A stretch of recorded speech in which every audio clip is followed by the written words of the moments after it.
네, 마가복음 15장 33절에 37절 말씀을 우리가 한 목소리로 같이 읽도록 하겠습니다. 같이 읽습니다.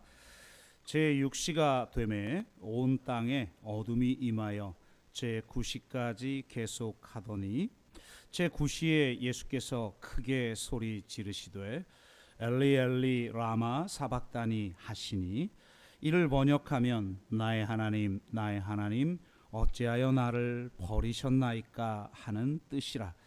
곁에 섰던 자 중 어떤 이들이 듣고 이르되 보라 엘리야를 부른다 하고 한 사람이 달려가서 해면에 신 포도주를 적시어 갈대에 꿰어 마시게 하고 이르되 가만두라 엘리야가 와서 그를 내려주나 보자 하더라. 예수께서 큰 소리를 지르시고 숨지시니라. 아멘.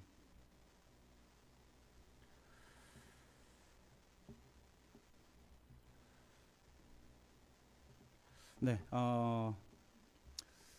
창세기 끝내고 어떤 말씀을 좀 같이 나눌까 고민하는 중에 두 가지로 압축이 됐는데요. 지난번 마태복음 강해를 하다가 이제 예수님이 예루살렘에 입성하시는 장면부터 그 이후 죽으시고 부활하시는 장면, 그러니까 예수님의 마지막 그 일주일 기간에 그 삶에 대해서 나누려다가 끝냈어요.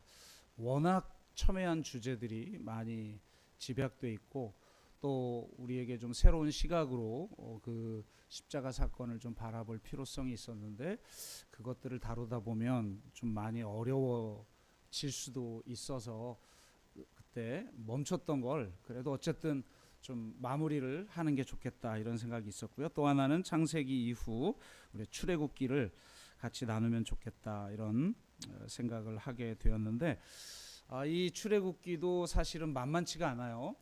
창세기는 12장부터는 한 가족사이기 때문에 우리가 실존적으로 적용할 내용들이 굉장히 많아서 은혜 받기가 쉽지만 이 출애굽기는 이제 나의 이야기가 아니라 나라의 이야기, 규모가 바뀌죠.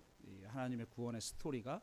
그리고 그 나라를 어떻게 세워나갈 것인지에 대한 말씀인 그 율법, 이런 내용들이 이루어져 있기 때문에 우리가 이것 또한 주제를 다루기에는 만만한 내용이 아니어서 고민을 많이 하고 한 주 동안 이쪽과 저쪽 자료들을 좀 이렇게 훑어보는 시간을 보내면서 결정이 좀 어려웠어요. 그래서 최종 결정은 일단 마태복음 하던 걸 마치고 그리고 바로 이제 출애굽기를 같이 나누는 걸로 결정은 하였는데 이런 것들을 결정하는 과정 속에서 새롭게 준비할 여유가 많이 없어서 다음 주부터 이제 마태복음 나머지 강해에 설교를 하고 오늘은 제가 내적 치유 때 하는 십자가 강의의 일부를 좀 소개하고 같이 나누면서 은혜를 함께 나누기를 원합니다. 사실 마음에 상처가 있는 분들도 굉장히 좀 많이 있고 또 어제도 좀 이렇게 상담을 하면서 여러 가지 이제 느끼는 것도 좀 많이 있고 하여서 이렇게 좀 변경하여 이번 주는 내적 치유에 대한 이야기를 좀 하고 다음 주부터 마태복음 나머지 나누도록 그렇게 하겠습니다. 인간에게 가장 중요한 문제 중 하나가 바로 이 고통의 문제이죠. 도대체 이 고통의 문제를 어떻게 해결해야 할까? 우리가 쉽게 아주 단순하게 다 죄 때문이야 이렇게 말하면 속 편하겠지만 그렇지 않죠. 성경도 그렇게 말하지 않고 욥이 고통당한 게 죄 때문이었나요? 당대의 완전한 자라고 하나님이 칭송했는데도 고통을 당하지 않았습니까? 놀랍게도 성경은 이 부분에 대해서 명확하게 제시하지 않고 있다는 거예요. 하나님은 이 문제를 어떻게 우리가 다루고 있을까요? 하나님은 하늘에 앉아 인간의 고통의 문제를 관망하시는 분이 아니라 인간의 고통에 동참하셔서 그 고통의 문제를 해결하시는 분이시라는 겁니다. 하나님은 우리 고통의 문제에 대해서 설명하거나 설득하려 하지 않으시고 대신 우리의 고통에 동참하십니다. 하나님은 고통을 제거하는 것으로 고통의 문제를 해결하지 아니하시고 당신께서 친히 우리의 고통에 동참하심으로 우리의 고통의 문제를 해결하십니다. 하나님은 우리의 고통을 그대로 다 당하시며 아파하십니다. 그렇기에 우리의 고통을 주님은 아십니다. 이것을 단적으로 보여준 사건이 바로 십자가 사건이죠. 십자가 사건을 우리가 제대로 경험하면 이제 살아있는 실제적 사건으로 경험할 때가 있어요. 그냥 머리로 분석하는 때가 있고 내가 실제 그 사건에 참여하여서 영적으로 실제 체험하는 때가 있는데 그렇게 체험하게 되면 우리의 모든 고통의 문제가 해결되어지죠. 내가 당한 고통을 우리 예수님께서 그대로 당하셨다는 것을 우리가 깨닫게 되고 경험하게 되면 내 아픔이 치유되는 것을 경험하게 되는 것입니다. 십자가에서 죽임당하신 하나님의 어린 양을 만날 때만 우리가 진정한 문제를 해결할 수 있습니다. 제가 내적 치유에 대한 설명을 이렇게 한번 드린 적이 있죠. 자신의 그림자를 없애기를 원하는 사람이 있습니다. 그러니까 이 그림자를 없애고 싶다라는 것의 이 상징은 이 그림자는 내 내면의 어두운 것들이죠. 사실 여러분 이렇게 서로 보면 되게 멀쩡하잖아요. 그죠? 되게 멀쩡한데 속 깊이 들어가 보면 어두운 그림자들이 좀 있죠. 별로 없어요? 굉장히 잘 살고 계시나 보네. 잘 살고 계시거나 자기 관찰이 자기 성찰이 잘 안 되거나 이런 걸 텐데 대부분의 경우는 사실 내면에 어두운 것들이 있죠. 드러내지 않아서 그럴 뿐이지. 그 그림자를 없애고 싶었던 거예요. 해결하고 싶었던 거죠. 그래서 그 우화에서는 이 그림자를 없애고 싶은 사람이 자기의 그림자하고 싸웁니다. 그런데 자신의 안에 있는 죄와 그 상처와 싸운다고 해서 그 문제가 해결이 되나요? 안 되죠. 그 힘을 더 고스란히 다 수용하여서 더 크게 반격을 합니다. 이거 진짜 죄와 상처와 정말 직면하여서 결투해 본 사람만이 이 무슨 말인지를 알 수가 있죠. 그래서 안 되니까 이제 아예 그 그림자가 따라오지 못하도록 멀리 달아납니다. 이것은 회피의 방어 기제를 사용하는 우리의 모습을 상징하는 것이죠. 그렇지만 떼어놓을 수 있나요? 동일한 속도로 그림자는 따라오죠.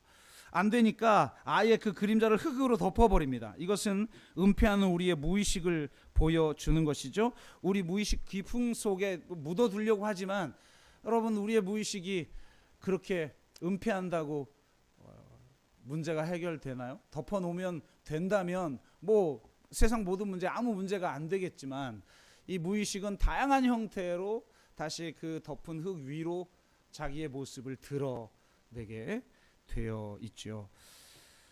도대체 어떻게 이 그림자를 해결해야 한다는 말입니까? 이 우화에서는 어떻게 해결하냐면 나무 그늘 밑으로 들어가서 이 그림자를 해결합니다. 저는 이것이야말로 이거 정말 내적 치유를 너무 정확하게 표현하고 있는 우화다 이런 생각을 했습니다. 내 마음에 있는 어두운 그림자를 없앨 수 있는 방법은 그늘 아래로 들어가는 것입니다. 십자가 그늘 아래로 말이죠.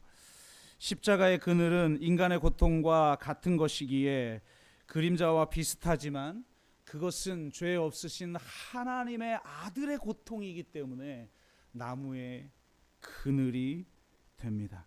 아무 죄가 없으신 분이 십자가에 달려 고통당하시고 죽으셨죠. 그 그늘 어떻게 보면 가장 여러분 인간의 비극을 넘어서서 하나님의 비극 아닙니까? 도대체 하나님의 아들이 왜 도대체 십자가에서 죽으셔야 했을까요? 온갖 멸시와 온갖 고난을 당하시고 도대체 왜 죽으셨어야 할까요? 그리고 왜 그 죽음의 현장에서 나의 하나님 어찌하여 나를 버리시냐라고 그렇게 하나님 앞에 탄원하며 외칠 수밖에 없었을까요? 그 어두움, 그것이 그늘이 되어 나의 그림자를 치유해 줄 수 있다는 것이죠. 오늘은 그런 십자가의 의미의 일부를 우리가 시간 한도 내에서 같이 나누어 볼까 합니다. 십자가는 참 다양한 그림을 가지고 있어요. 예를 들면 정의와 분노의 문제, 이런 것들도 십자가에서 드러나죠. 잘 우리가 읽지를 못하고 있을 뿐이지 굉장히 다양한 것들을 십자가에서 드러냅니다. 제가 이번 주에 우연히 그 김훈 작가의 세바시 강연을 봤는데 주제가 아름다움과 분노더라고요. 역시 이게 작가다운 주제 아니에요? 잠깐 들어봤는데 15분이니까 뭐 잠깐 들어본 건데 이 아름다움과 분노가 동일한 근원에서 나오는 것이다. 굉장히 보수적인 작가잖아요. 이 김훈이라고 하는 사람. 그래서 이 진보에서 엄청나게 비판하는 사람 중에 하나인데 놀라운 건 이 김훈 작가가 생명안전넷의 대표, 공동대표로 있다는 거예요. 참 정말 독특한 사람이죠. 네. 이게 진짜 보수는 저는 그럴 것 같아요. 근데 어쨌든 그러면서 아름다움과 분노는 동일한 근원에서 나오는 것이다. 진짜 아름다움을 느끼는 사람이 분노하고 함성을 지름으로 세상이 바뀌는 것이다. 이렇게 강의를 하는데 작가는 작가다. 문장 하나하나가 예사롭지 않은 문장들이에요. 그런데 가만히 보면 십자가에서 그게 다 드러나거든요. 십자가는 정말 너무나 다양한 그런 구속의 의미를 우리에게 던져주는데 그 중에 특별히 우리가 치유와 관련된 몇 가지를 좀 나누도록 하겠습니다. 첫 번째는 그가 형벌을 받음으로 우리가 용서를 받았다는 거예요. 우리 전통 기독교에서 가장 중요하게 여기는 것 중에 하나죠. 로마서 3장 25절 말씀입니다. 주님께서 희생제물로 죽으심으로 말미암아 우리의 죄를 단번에 온전히 용서하셨다는 거예요. 여러분, 이 하나님의 용서를 경험해 보신 적이 있습니까? 정말 나의 죄를 어찌할 수 없어서 그냥 완전한 좌절 속에 한번 여러분 빠져보신 적이 있어요? 어떻게도 해결이 안 되는 거예요. 이 죄가. 그런데 십자가 그늘 밑으로 들어감으로써 죄책으로부터 진정한 자유를 여러분 경험해 보셨습니까? 나를 위해서 우리의 이 모든 죄로 인한 그 결과들을 다 짊어지시고 십자가에서 죽으신 그 십자가의 하나님 아들의 그 죽으심으로 말미암아 내 모든 죄가 용서되었다라는 이 은혜가 얼마나 놀랍고 큰지요. 주님은, 사단은 그것들을 알지 못하게 하려고 끊임없이 우리를 참소하죠. 우리를 정죄합니다. 그때마다 우리의 양심은 작동하면서 결국은 다시 죄책감에 빠져들게 만들죠. 여러분, 사단의 참소에 속지 말아야 합니다. 사단은 우리를 넘어뜨리려고 계속 참소하지만 우리 주님의 보혈의 능력으로 우리는 우리의 모든 죄를 용서함 받았고 심지어는 그 죄를 기억조차 하지 않으신다고 성경은 말하고 있습니다. 이사야서 43장 25절 나는 나를 위하여 내 허물을 너의 허물을 도말하는 자니 네 죄를 기억하지 아니하리라. 이 얼마나 감사한 은혜겠습니까?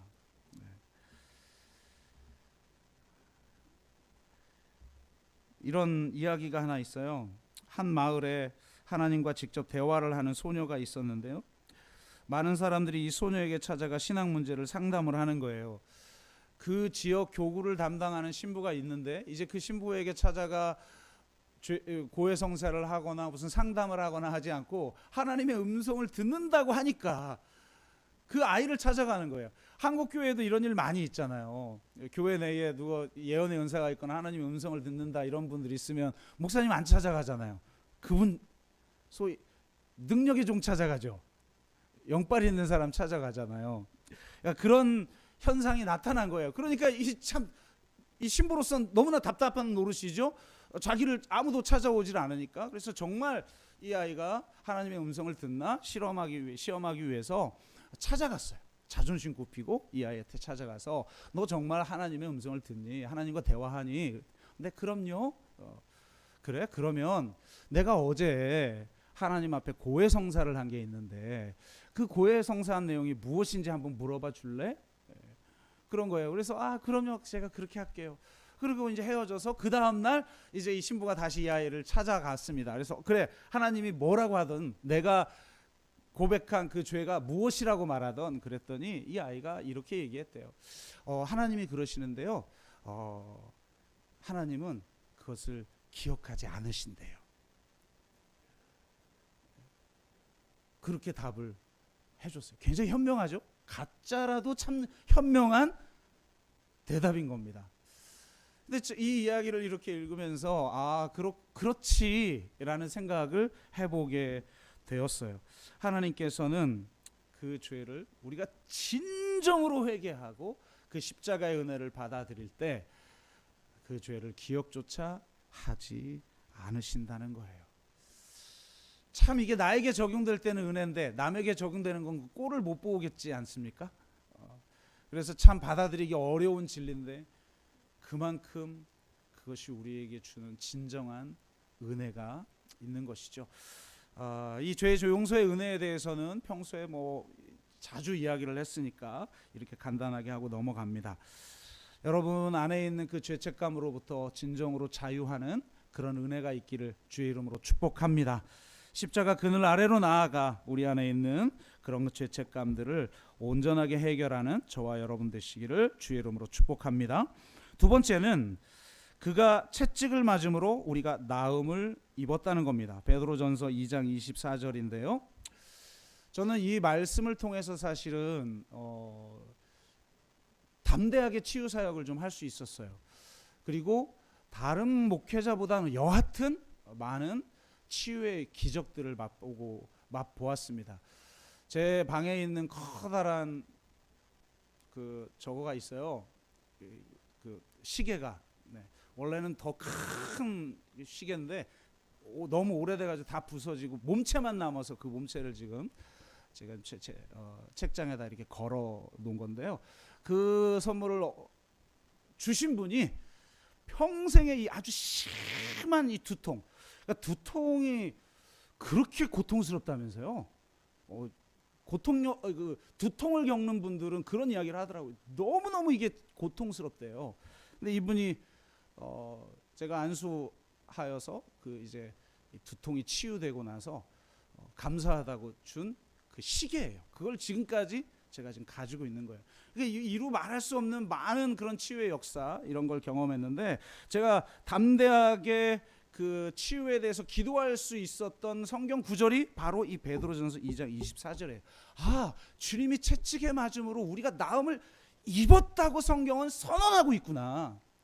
그 영적 진리를 내가 그냥 믿음으로 받아들일 때에 역사가 일어난다는 거예요. 그래서 우리 몸 안에 있는 어떤 질병들의 영적인 의미에서의 법적 권리를 이미 십자가에서 다 잃어버렸구나. 그렇다면 그 불법적으로 점거하고 있는 이 질병을 향해 우리가 꾸짖는 게 굉장히 중요해요. 그래서 예수님이 치유 사역을 할 때 보면 이렇게 꾸짖어요. 질병을 향해서. 그래서 이제 치유의 역사가 많이 일어나는데 내적 치유와 관련해서 이야기를 해보자면 여러분 우리의 마음의 문제와 육신의 문제는 이렇게 서로 연결되어 있습니다. 그래서 많은 경우 마음의 문제가 있는 사람들이 육신의 질병을 참 많이 겪게 되지요. 근데 하나님은 바로 그런 문제까지 몸으로 나타나는 질병을 치유하실 뿐만 아니라 그 몸의 질병을 만들어낸 근원적인 아픔까지도 치유하신다는 거예요. 제가 인도했던 회치에서 간증한 분의 간증 하나를 이제 공개적으로 간증한 거니까 소개한 거예요. 저에게 개인적으로 찾아와서 상담한 건 제가 누구에게도 오픈하지는 않습니다. 그분이 이제 기도를 이렇게 하는데 뭐라 그럴까? 그러니까 자기에게는 아무 문제가 없다는 생각을 가지고 기도를 했대요. 그러니까 갑자기 기도를 하는데 이 등에서 칼에 찔린 것 같은 통증이 갑자기 나더라는 거예요. 그러면서 너무 아파가지고, 여러분 칼에 찔리면 얼마나 아프겠어요. 그냥 베어도 아픈데 찔렸다고 생각해 보세요. 그러니까 너무 고통스러워가지고 하고 소리를 지르다가 겨우 순간 딱 입을 막고 참았다는 거예요. 그래서 아니 이게 무슨 일이지? 라고 생각을 하자 그때 이 과거가 떠오른 거예요. 이 집사님이 어렸을 때의 일이었는데, 이분 간증에 의하면 이분의 아버지가 월남전 참전 용사였다고 합니다. 월남전 참전 용사들에게는 많은 트라우마들이 있죠. 그래서 실제로 그 트라우마 연구가 주로 이 참전 용사들 치유하는 과정 속에서 이론이 정립된 것 아닙니까? 그러니까 이 트라우마를 어떻게 해결하지 못하니까 매일 술로 그냥 보내는 거야. 그런데 술에 쩐 사람들이 주로 하는 일이 뭐예요? 집안을 뭐 난장판을 만들어 놓고, 특히 그 집사님의 어머님을 막 이렇게 어머니에게 폭력을 행사하고. 그러니까 어린아이가 얼마나 매일 무서웠겠어요, 그게. 그러다 하루는 이 아버지가 좀 도가 지나쳐가지고 이 아이가 좀 말리려고 그랬나 봐요. 근데 이제 말리니까 더 돌아버린 거죠. 완전히 돌아버려가지고 자기가 소지하고 있던 칼을 꺼내든 거예요. 그러니까 이게 너무 위급한 상황이라는 걸 깨달은 거죠, 어머니가. 그래서 이 아이 보고 도망가 그런 거예요. 그러니까 너무 놀래가지고 이 아이가 돌아서 도망가는데, 그걸 쫓아와서 이 아버지가 칼로 이 아이를 등을 찔러버린 거예요. 와, 저는 그 간증을 듣는데, 아니 아버지가 자식을 칼로 찌른다고? 상상도 할 수 없었죠. 그런데 그게 가능하구나. 이 트라우마에 있는 사람들이 이게 정말 무서운 일이구나. 그러면서 그렇게 찔렸던 그 때가 떠올랐다는 거예요. 여러분, 그런 아버지 밑에서 살았으니 얼마나 아버지가 미웠겠어요. 용서도 안 되고 아버지도 믿고 그 꼴을 볼 수가 없어가지고, 내가 조금만 힘이 있고 독립할 수 있으면 내가 이 집을 떠나리라. 그래서 성년이 되고 나서 집을 떠나고 또 결혼을 하면서 온전하게 이제 완전히 독립을 해버린 거죠. 그리고 나서 단 한 번도 아버지를 찾아가 본 적이 없다는 거예요. 그런데 그 통증을 갑자기, 그러면서 이제 세월이 어렸을 때의 경험이니까 오래된 경험이어서 완전히 잊고 있었는데, 기도 중에 갑자기 그 자리가 다시 그 통증이 재현되는 거예요. 그러니까 치유가 일어날 때 그 과거의 경험이 이렇게 재경험되어지거든요. 그러니까 이게 갑자기 비명을 지르다 겨우 참으면서 그 과거의 일들이 떠오르면서 너무 가슴이 아픈 거예요. 그러면서 통곡을 하면서 울고 있는데 하나님이 환상 하나를 보여주십니다. 예수님이 어린아이 하나를 이렇게 안고 계시는 거예요. 울고 있는 어린아이를 이렇게 안고 있는 거예요.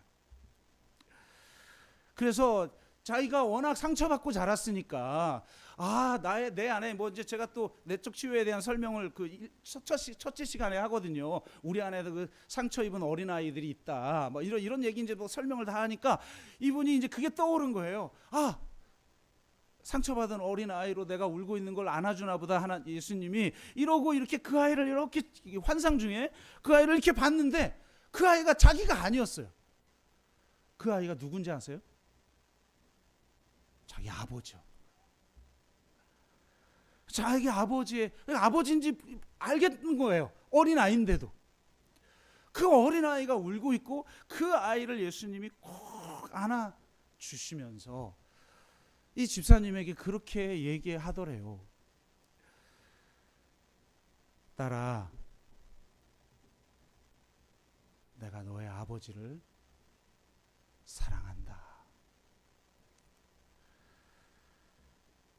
내가 너의 아버지를 위해서 내 생명을 아낌없이 내어 주었다. 그러니 너도 이제 내 아버지를 용서해 줄 수 없느냐. 와, 그 이 음성을 듣고 그냥 완전히 그냥 이분이 깨진 거예요. 그러면서 그냥 통곡을 하면서, 사실 얼마나 싫겠어요.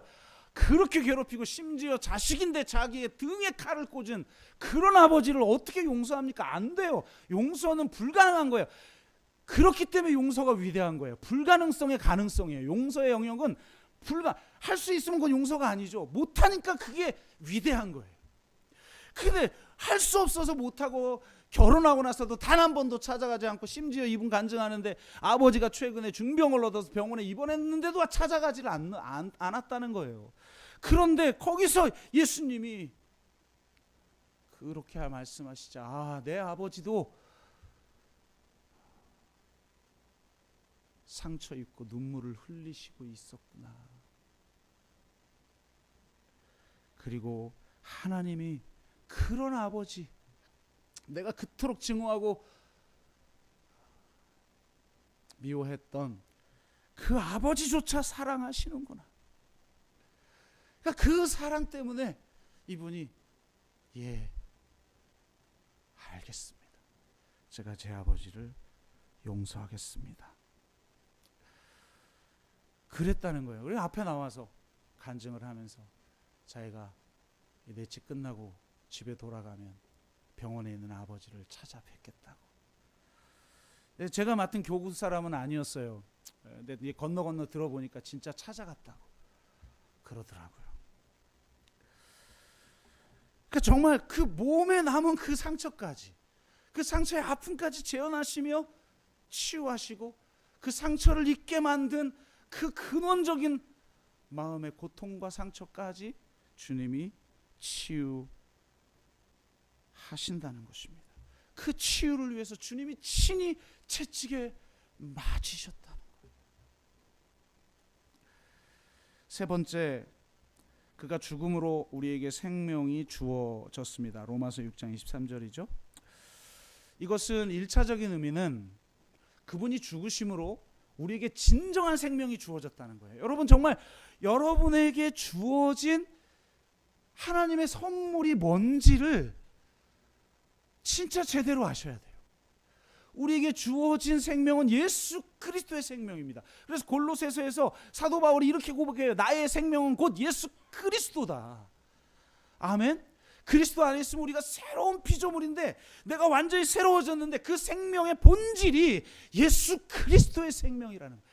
그 영원한 생명이 우리에게 주어졌다는 거예요. 사망과 죽음의 권세를 이기시고 부활하신 주님의 그 생명, 부활의 생명, 그걸 우리에게 주셨다는 거예요. 그래서 이 생명을 받은 자는 죽음을 두려워하지 않아요. 사망아, 너의 쏘는 것은 어디 있느냐, 그렇게 당당하게 외칩니다. 그래서 진짜 예수님 만난 사람은 죽음을 두려워하지 않게 되는 줄로 믿습니다. 아멘. 물론 이런 의미가 있지만, 이 죽음과 관련해서 내적 주의 의미는 이런 의미도 저는 있다고 생각해요. 예수님이 죽으셨다는 건 하나님에게는 가장 사랑하는 존재를 잃었다는 걸 의미해요. 그러니까 이 죽음의 주제는 가장 사랑하는 존재, 가장 나에게 소중한 존재를 잃어버린 상실의 아픔을 치유하기도 한다는 것입니다. 너는 내 아들이라는 찬양이 있죠. 후렴구가 이렇게 되어 있어요. 나의 십자가 고통, 해산의 고통으로 내가 너를 낳았다. 그러니까 나를 완전히 거듭나게 하기 위해, 나를 새로운 존재가 되게 하기 위해 하나님이 해산의 고통을 당했다는 거예요. 제가 넷째 때 가서 간증을 자세히 하지만, 여기서는 그런 시간이 없으니까 그런 얘기까지는 할 수 없지만, 저도 간접적으로는 해산의 고통이 뭔지를 알거든요. 해산의 고통은 대부분 여성분들이 아시죠. 물론 요즘은 바로 그냥 수술을 하기 때문에 그런 걸 잘 모르실 수 있을 수도 있겠으나, 저는 집에서 수중분만을, 집에서 첫째 아이는 자연분만을 하고 둘째, 셋째는 수중분만을 했거든요. 특히 첫째 아이 낳을 때 너무 힘들었어요. 그러니까 그 힘든 과정을 온전히 다 옆에서 지켜보면서 어떻게 보면 간접적으로 저도 이 해산의 고통이 무엇인지를 좀 맛보면서, 야, 이 찬양을 할 때마다, 야, 해산의 고통으로 나를 낳으셨다. 하나님이 얼마나 고통스러울까. 인간이 당할 수 있는 그 고통 중에 최고의 고통이 이 해산의 고통이라잖아요. 그런데 다만 이것이 생산의 고통이기 때문에 그 고통을 잊고 다시 당할 엄두가 나는 고통이라고 말을 해요. 그런데 어쨌든 하나님의 해산의 고통을 당했다고? 라는 생각을 하면서 제일 먼저 떠올랐던 게 당한 것, 고통당한 건 하나님의 아들이신 예수 그리스도인데, 그런 생각이 들더라고요. 그런데 가만히 생각해 보니까 자식을 낳아보면 알죠. 여러분, 사랑이 뭔지 알잖아요. 아이가 아프기라도 하면 여러분, 그 부모의 고통이라는 건 그 이루 말할 수가 없어요.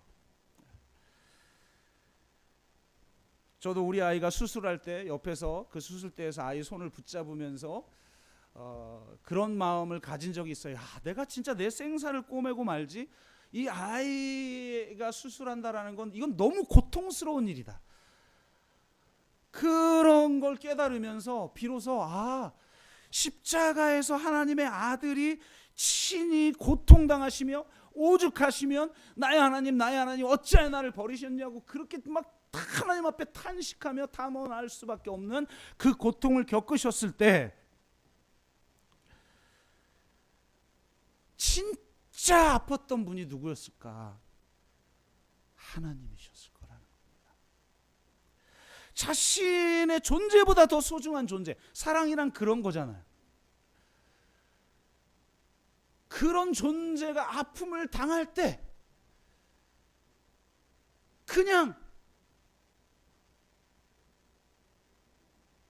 침묵할 수밖에 없었던 하나님의 마음, 녹슨 세 개의 못으로만 그분을 붙잡을 수밖에 없었던 그분의 마음, 이것이야말로 해산의 고통이구나. 십자가에서는 아들만 죽은 게 아니구나. 여러분, 아들이 죽을 때 아버지도 죽는 겁니다. 그 아들이 죽을 때 그 아들이 죽도록 내버려 둘 수밖에 없었던 하나님의 마음,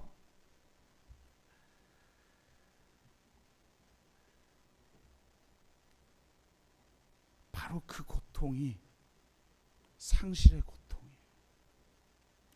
세월호 유가족들이 울부짖는 소리를 들은 적이 있고, 그분들의 책을 보니까 기독교인들이 하나님께 부르짖었던 말 중에 이런 말이 있더라고요. 가슴을 찢으면서 하나님께 그렇게 탄식한 거예요. 하나님, 아시죠? 당신도 당신의 가장 사랑하는 아들을 잃어보셨잖아요. 그러니 내 아픔 아시죠? 그랬다는 겁니다.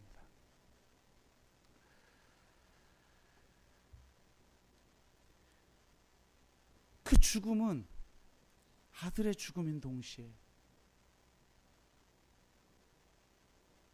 하나님 아버지의 죽음이었던 거예요.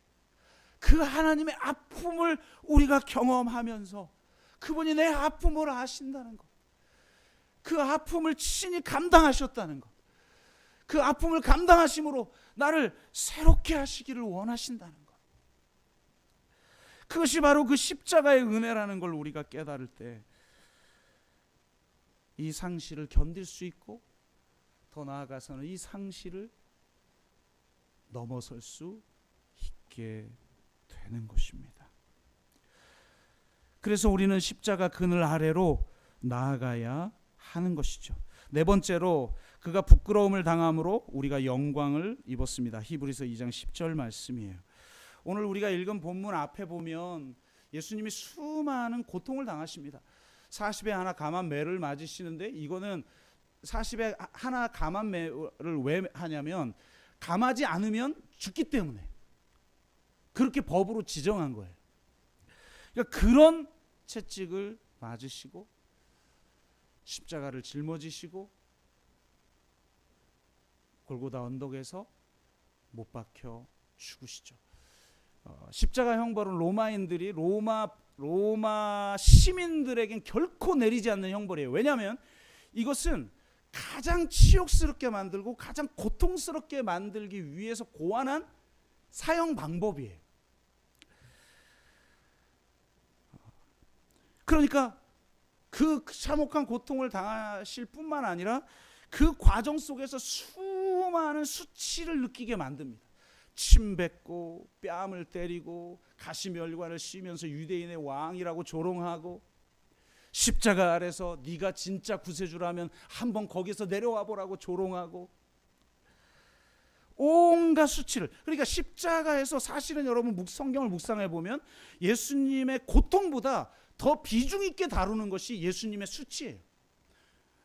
왜냐하면 고대 근동이나 지중해 지역의 문명은 명예와 수치의 문화거든요. 그래서 그의 명예를, 그의 영예를 완전히 바닥으로 떨어지게 하는 형벌, 이게 십자가 형벌이에요. 예수님은 그곳에서 온갖 수치를 당하시는 거죠.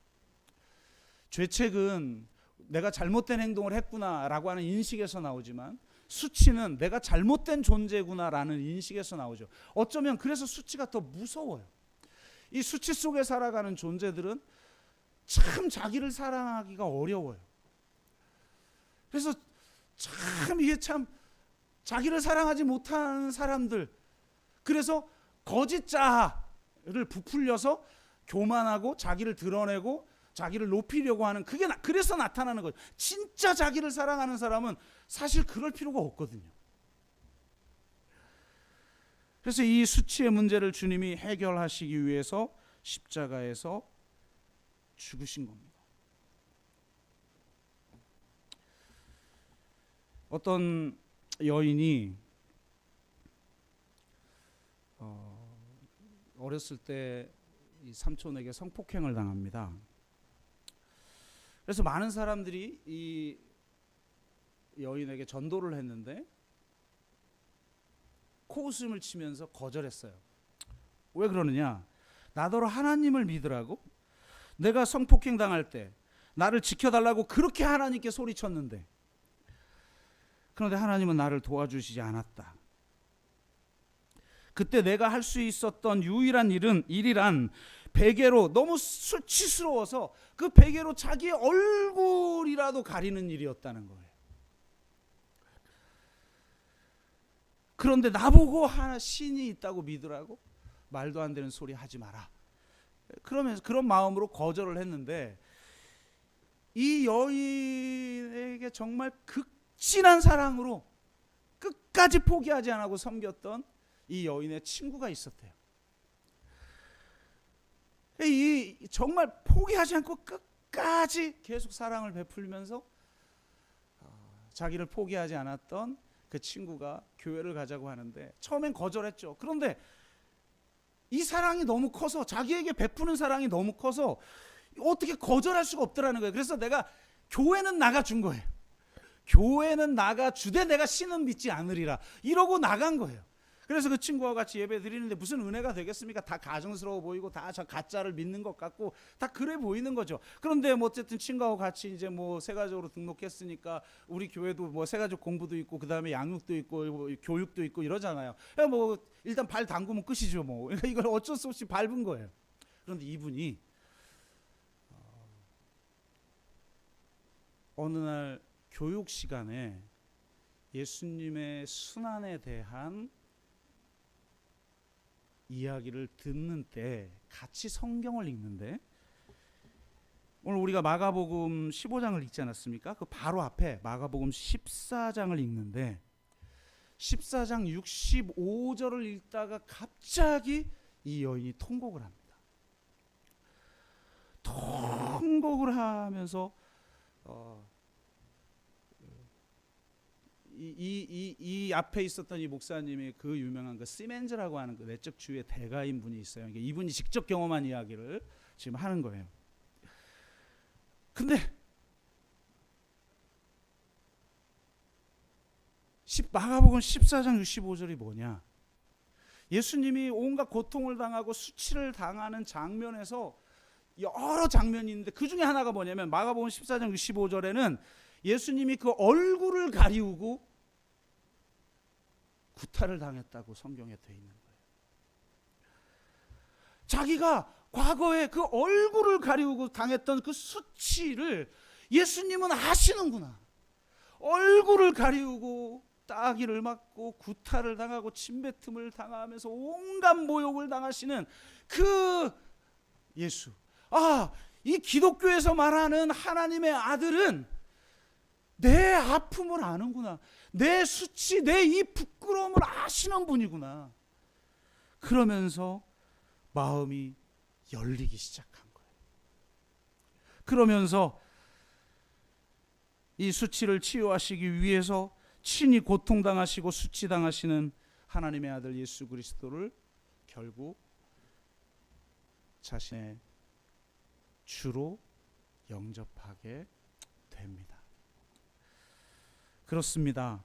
우리 안에 있는 그 깊은 곳에 있는 수치, 부끄러움, 그 모든 것들을 해결하시기 위해서, 그래서 우리가 정말 사랑받는 자녀입니다.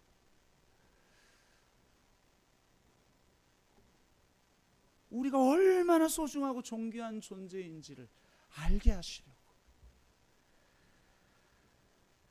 그렇게 주님이 죽으셨음을 우리는 십자가 그늘 아래 나아감으로 깨닫게 되는 줄로 믿습니다. 다섯 번째는 그가 버림받음으로 우리가 하나님의 자녀로 받아들여졌다는 사실입니다. 에베소서 1장 5절 말씀인데요. 예수님이 십자가에서 이렇게 말씀하시죠. 나의 하나님 어찌하여 나를 버리셨습니까? 여러분, 인간 안에 있는 근원적인 그 두려움 중에 가장 큰 두려움이 뭐냐면 버림받을 것에 대한 두려움이에요. 여러분, 버림받아 봤어요? 저는 치유사역을 하면서 정말 수많은 사람들을 만나봤고 또 간증도 들었고 또 간증한 내용을 읽어보기도 했고 또 직접 상담하기도 하면서 이 버림받음의 고통이라는 게 얼마나 큰지 그것을 깨닫게 됩니다. 그런데 예수님은 그 십자가에서 자신이 버림받으셨다는 거예요. 왜 버림을 받으셨습니까? 바로 우리를 대신하여 우리를 위하여 그 모든 그 죄의 결과들, 죄의 결과의 그 본질은 하나님과 우리와의 그 관계의 단절이거든요. 그 관계의 깨어짐이에요.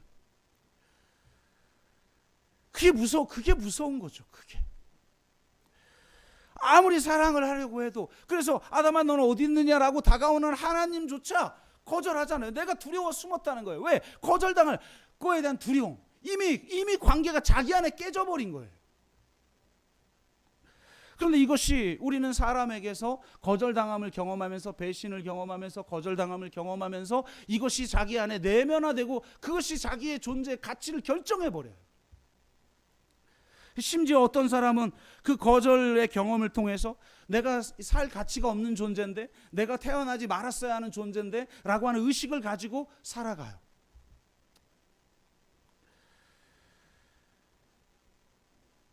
제가 들었던 간증 중에 좀 극적인 걸 하나 소개하자면, 이분이 그런 말씀을 하시더라고요. 자기가 원래 거지였다. 자기는 아버지가 누구인지 모른다. 어머니가 거지였는데 자기를 낳은 거예요. 아버지야 달아났겠죠. 그래서 그 어머니와 자기가 거지 생활을 하면서 보냈다는 거예요. 자기는 어렸을 때 이름도 없었대요. 이제 길거리에서 자다가, 다리 밑에 자다가, 만약에 구걸이 잘 되는 날은, 횡재를 받은 날은 여인숙 같은 데 가서 이제 자는 거죠. 그런데 하루는 그 여인숙의 주인이 그 딸에게 이름을 불러줘.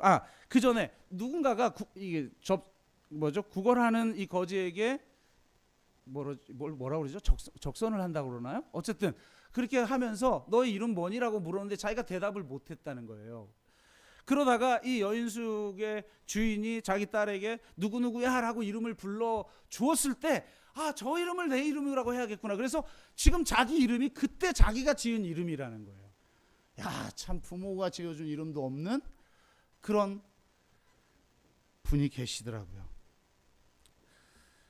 그런데 조금 이제 자라자 부모마저도, 그 어머니마저도 자기를 버려버립니다. 그래서 그는 절에 들어가서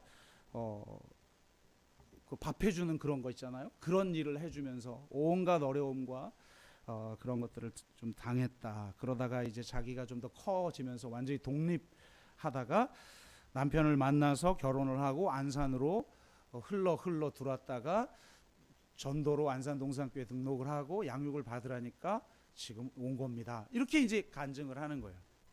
그러면서 그분이 뭐라고 반증을 하냐면, 자기는 아빠에게도 버림받고 엄마에게도 버림을 받았기 때문에 남편이 자기를 사랑하는 줄 아는데도 버림받을 거에 대한 두려움으로 남편의 사랑을 온전히 받아들이기 어렵다는 겁니다. 그리고 자기는 평생 동안 나는 태어나지 말았어야 하는 존재였는데 태어났다라는 의식 속에서 살았다는 거예요. 근데 이분이 두 번째 날, 첫 번째 파티였던 아버지 마음 시간에 기도를 하는데 이분에게 예레미야 1장 5절 말씀이 들렸대요. 내가 너를 복중에 짓기도 전에 너를 알았고 내가 태어나기도 전에 너를 구별하였다. 정말 이 음성이 들리면서 그냥 펑펑 눈물을 쏟으며 울었대요. 나는 평생 동안 내가 태어나지 말았어야 한다고 생각하면서, 나는 살 가치가 없는 존재라고 생각하면서 살았는데, 내가 너를 복중에 짓기 전에 너를 알았고 내가 태어나기도 전에 너를 구별하였다라고 하나님이 말씀해 주시면서 너는 나의 딸이라고 하시는데, 그리고 그런 나를 자녀 삼으시기 위해서 그 자신의 아들을 십자가에 내어주시는 고통까지 감내하셨다라는 것을 그분이 깨달으면서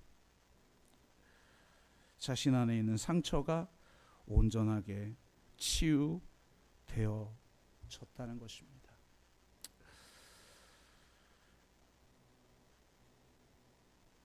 하나님은 결코 우리를 버리지 아니하십니다. 하나님은 우리를 진정으로 사랑하는 존재로, 사랑하고 기뻐하는 존재로, 가장 소중한 존재로 자신의 자녀로 삼으시기 위해서 버림받으심을 당하신 것입니다. 그 친히 고통당하시고 버림당하시는 그 사랑을 우리가 경험할 때 우리 안에 있는 깊은 두려움들이 사라지고 자신을 온전히 사랑할 수 있게 되는 것입니다. 그러므로 십자가 아래로 나아가시기를 주 이름으로 축복합니다.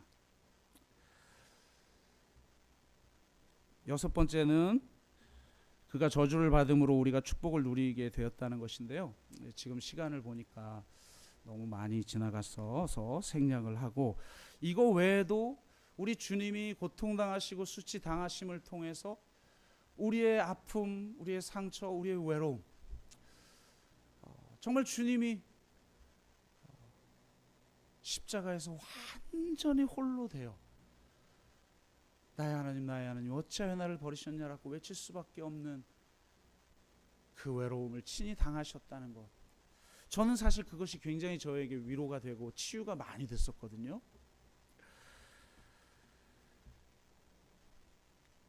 그런 수많은 그런 아픔과 상처를 주님은 친히 치유하시는 분인 줄로 믿습니다. 결론을 맺습니다. 여러분, 도대체 하나님은 왜 아들을 십자가에 내어 주셨을까요? 천군 천사를 보내 구할 수도 있었는데 왜 그분은 아들이 그 십자가에서 그 참혹한 고통을 당하고 수치를 당하고 그 버림당함을 당하시도록 하셨을까요? 그리고 그 주님은 왜 자발적으로 하나님 아버지의 뜻에 순종하며 자신의 생명을 십자가에 내어 주셨을까요? 오직 한 가지밖에 없습니다. 그분이 나를 사랑하신다. 그분이 여러분을 정말 절대적으로 사랑하신다. 여러분이 이 사랑을 경험하였으면 좋겠습니다. 이 사랑을 경험해야만 우리가 진정으로 치유가 되고 해산의 고통으로 나를 낳으시는 그 하나님의 구원 역사에 동참하여 내가 새로운 존재가 되어지는 것입니다. 이제 그리스도와 함께 죽고 그리스도와 함께 살아 새로운 존재가 되어 그 과거에 매인받지 아니하고 새로운 삶을 살아내는 저와 여러분 되시기를 주의 이름으로 축복합니다. 정말 그러한 놀라운 은혜가 저와 여러분 가운데 날마다 차고 넘치기를 축복하면서 말씀을 마칩니다. 우리가 같이 찬양하고 같이 한번 기도하겠는데요. 우리 힘들고 지쳐 너는 내 아들이라 같이 찬양합니다.